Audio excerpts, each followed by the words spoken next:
Muy buenas tardes, muy buenas noches o buenos días, allí donde usted se encuentre en su país.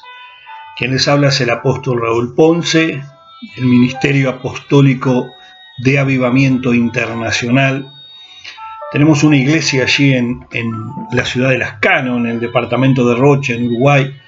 Estamos iniciando unos trabajos misioneros en San Pablo y en Buenos Aires. Estamos ubicados aquí en Montevideo en este momento. Y queremos enviarles un mensaje de fe y de esperanza en este tiempo en el cual las sociedades del mundo se encuentran, digamos, abarrotadas, prisioneras del miedo, del desazón, de la duda, del temor, del tal vez. No sabemos qué es lo que va a ocurrir el día de mañana. Hemos visto en todo el mundo las noticias y sin duda algo está pasando. Yo quiero decirte en esta hora que lo que está pasando ya fue anunciado en la palabra de Dios. Usted podrá escuchar muchos profetas y podrá escuchar muchos predicadores que han enviado diversos mensajes a lo largo de todas las redes sociales. Permítame decirle que la palabra profética por excelencia, la más firme, la que siempre se va a cumplir, es la palabra de Dios. Por sobre todas las cosas, la palabra de Dios es el eje principal de nuestra vida, el punto cardinal de nuestra brújula. Es esta, la profecía más fiel, más verdadera, la cual nunca se va a equivocar. Y allí vamos a encontrar muchas palabras al respecto de este tiempo. Tiempo en el cual vamos a tener en diferentes lugares guerras y rumores de guerra, diversas pestilencias, problemas económicos, problemas entre las naciones, problemas climáticos, señales en el cielo, señales en las estrellas, señales en el sol y en la luna.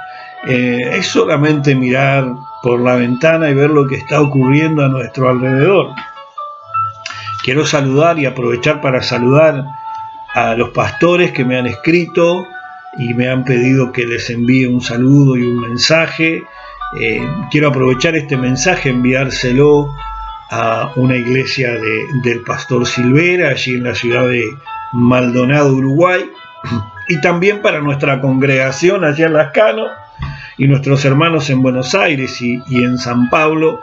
Les enviamos un fuerte abrazo y que el Señor les bendiga, que este mensaje pueda llegar a sus vidas y ser un motor impulsado por la presencia de Dios que no se detiene nunca. En este tiempo que nos piden que nos quedemos en casa, nuestra fe no puede cambiar. En este tiempo que nos piden que no salgamos a la calle, nuestra fe no puede cambiar. Nosotros necesitamos empezar a entender que podemos cambiar nosotros en muchos sentidos. Podemos cambiar nuestras costumbres de vida, podemos cambiar nuestra forma de ver la vida, de ver el mundo, de ver la naturaleza. Naturaleza que Dios creó, un mundo que Dios creó, una humanidad que Dios creó, y por la cual el Señor ha enviado a su Hijo para que todo aquel que en Él crea no se pierda, mas tenga vida eterna. Esto es precioso, esto es tremendo. Entonces, ya no podemos mirar al mundo como el mundo. Yo a veces escucho decir a la gente que dice, personas de las iglesias que dicen, yo no me junto o no me vinculo con la gente del mundo. Y yo pregunto, ¿y dónde viven? En Júpiter, en un frasquito de vidrio. No, nosotros vivimos en este mundo y vivimos en sociedad. Jesús vino a este mundo y se crió, nació, se desarrolló en medio de una sociedad con diversas leyes, normas, costumbres distintas a las de otros. Así como usted que está escuchando este mensaje, en su país hay leyes, modas y costumbres distintas a las que hay en otros lugares. Permítame decirle que todo lo que hay creado por Dios es bueno, pero lo que ha creado el hombre lamentablemente no ha sido tan bueno. no por eso lo podemos decir es malo. Dios ha dejado todo en su perfecta voluntad. Hay una voluntad de Dios detrás de todas las situaciones que nos rodean. Hoy las puertas están cerradas. Hoy las calles están vacías. Hoy los cielos están vacíos. Ya no hay aviones, no hay prácticamente aeropuertos funcionando. Algo está pasando. Lo que el hombre ha creado y lo que el hombre ha desarrollado, que ha hecho mal a este mundo, hoy está en pausa. Y podemos ver que ríos y mares y la atmósfera está sintiendo ese cambio. Están las cosas mejorando. O sea que dentro de todo lo que usted pueda ver que está mal, siempre hay algo bueno. Siempre hay algo que no es tan malo. ¿Se acuerdan cuando Jesús murió en la cruz? Jesús un día fue colgado en un madero y antes de ser colgado fue torturado y fue lastimado y fue también agraviado con palabras, con burlas, con escupitajos. Pero antes de eso incluso vamos a ver en la escena un grupo de hombres que lo acompañaban a todos lados, eran los apóstoles, y entre ellos se peleaban. De quién era el mayor, de quién era el menor, de quién era el mejor, de quién era el más espiritual. Y allí teníamos a un Judas, ¿se acuerdan? Había 11 espirituales y uno que metía la mano en la lata. Anote esto por ahí, había 11 espirituales y uno que metía la mano en la lata. 11 espirituales y uno que no era espiritual.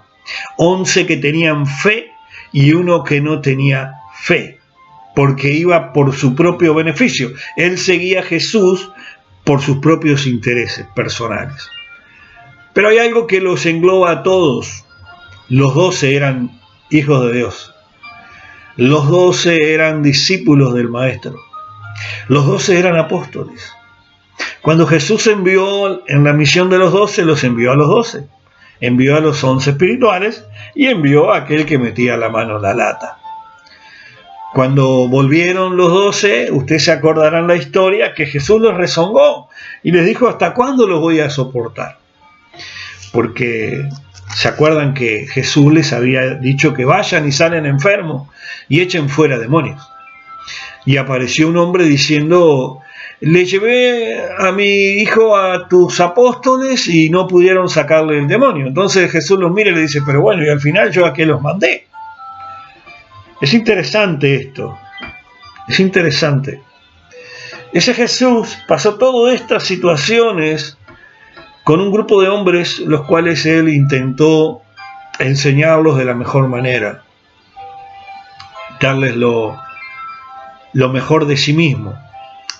Así como hacen vuestros pastores en este tiempo, en lo cual tal vez no puedan salir a las calles, tal vez no puedan utilizar una plataforma como lo hacían antes, pero siguen siendo hombres de Dios y mujeres de Dios que están allí enviándoles un mensaje, tal vez a través de las redes, a través del WhatsApp o de las diversas formas virtuales que hay de comunicación.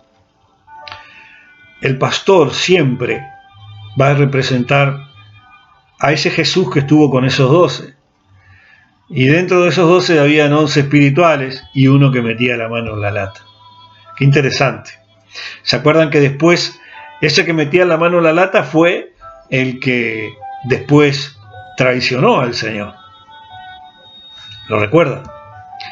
Recuerda que también ese que fue al madero, mientras estaba allí en el madero, dice la Biblia que los discípulos, los 11 espirituales, lo miraban de lejos.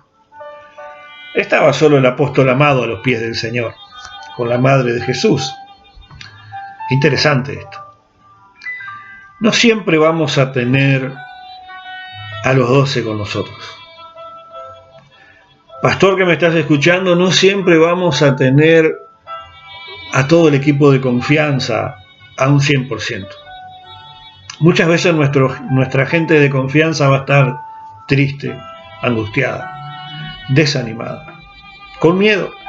Sí, con miedo. Pero el miedo no es de Dios.